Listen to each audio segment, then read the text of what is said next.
আমরা সিআইটিও করি, গর্ববোধ করি। আমি ড্রাইভার, আমার সামনে ভাই আছে গাড়ি নিয়ে এসছে ড্রাইভার, আমরা সবাই ড্রাইভারের কাজ করি। আমাদের শ্রমিক, আমাদের একটা মর্যাদা চাই। এই 15 বছরে কি অবস্থা ওলা উবের সংগঠনের সাথে যারা আছেন তারা জানেন। গাড়ি চালিয়ে খায়, সকাল থেকে রাত্রি অব্দি পরিশ্রম করে।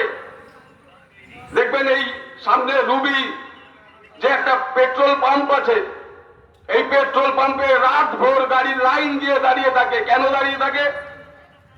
সিএনজি ভরার জন্য রাত ভোর দাঁড়িয়ে আছে।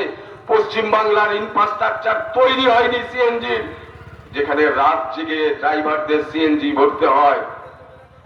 সারা রাত্রি ধরে এক একটা ড্রাইভার এসে সিএনজির জন্য লাইন দিয়ে দাঁড়িয়ে থাকে। আমাদের সংগঠনে বিভিন্ন গ্রুপ আছে, সিএনজি গ্রুপ আছে। কোথায় সিএনজি পাওয়া যায়? কসবাতে দিতে দিতে হঠাৎ করে সিএনজি শেষ হয়ে গেছে, গড়িয়ায় চলে যাচ্ছে, গড়িয়াতে শেষ হয়ে যাচ্ছে, নেপালগঞ্জে চলে যাচ্ছে, নেপালগঞ্জে শেষ হয়ে যাচ্ছে, বেহালায় চলে যাচ্ছে। অদ্ভুত পরিস্থিতি। একটা ড্রাইভার অন্য হয়ে ঘুরে বেড়াচ্ছে, তার পেট্রোল ভরবে কি গ্যাস ভরবে, সিএনজি ভরবে, সঠিক সময়ে সে সিএনজি ভরতে পারছে না। রাত জেগে তাকে সিএনজি ভরার জন্য ঘুরতে হচ্ছে।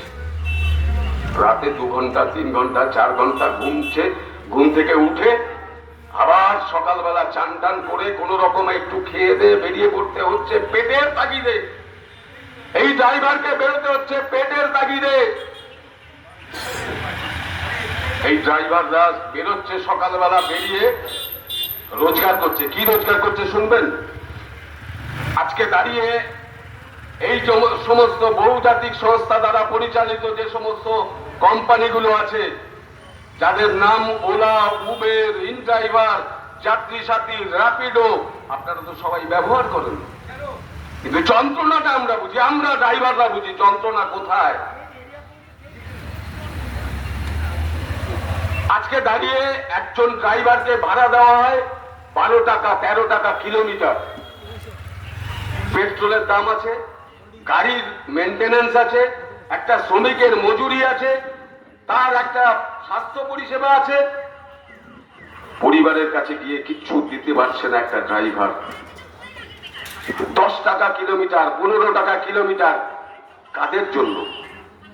এই ওলা, উবের এরা পারে না, ইচ্ছা করলে অনেক টাকা দিতে পারে, কিন্তু টেবিলের তলা থেকে টাকা চলে যায় রাজ্য সরকারের সমস্ত নেতা মন্ত্রীদের কাছে। আমরা মাইকের সামনে দাঁড়িয়ে বলছি, চ্যালেঞ্জ করে বলছি,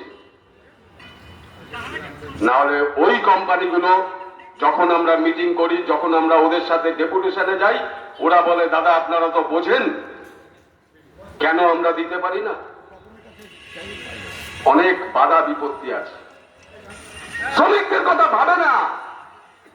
আমরা বারবার রাস্তায় নেমে আন্দোলন করেছি যে আমাদের ন্যূনতম কয়েকটা দাবি আছে। এক, আমাদের শ্রমিকদের ন্যায্য পাওনা চাই। আমরা চাই না বেশি টাকা দিতে, আমরা বলছি 20 টাকা মিনিমাম একটা ভাড়া দিক কিলোমিটার প্রতি।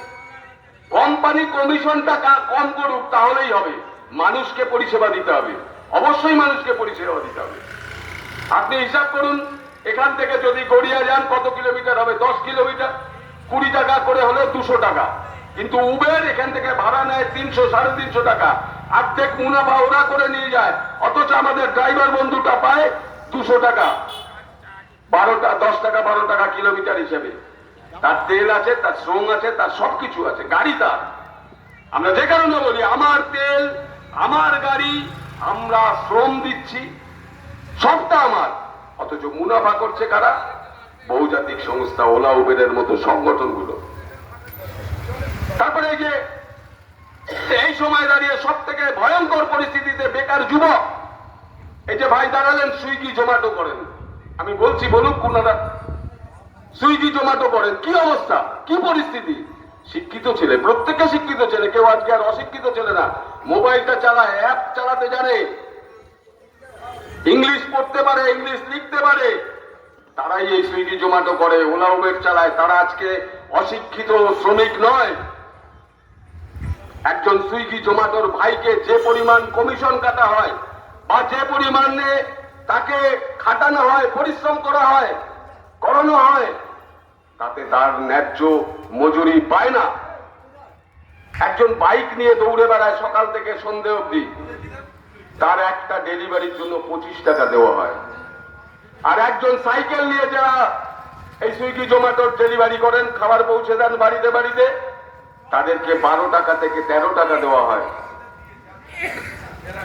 আবার যদি লেটে পৌঁছায় তাহলে তাকে আবার ফাইন করা হয়, তার থেকে কমিশন কাটা হয়। সে সারাদিনে ধরা যাক 500 টাকা রোজগার করলো, একটা ডেলিভারি লেটে পৌঁছেছে, 100 টাকা তার মাইনাস করে 400 টাকা তার বাড়িতে নিয়ে যেতে হয়। সকাল থেকে রাত অব্দি শিক্ষিত ছেলে, বেকার ছেলে কি করবে? কাজ নেই, বাজ নেই। তিলকদা আমার বলার আগে বলছিলেন যে আমাদের ভারতবর্ষ, আমাদের পশ্চিমবাংলা কি অবস্থায় পড়েছে। একটা কলকারখানা খুলেছেন মুখ্যমন্ত্রী গত 15 বছর ধরে, এত বড় বড় কথা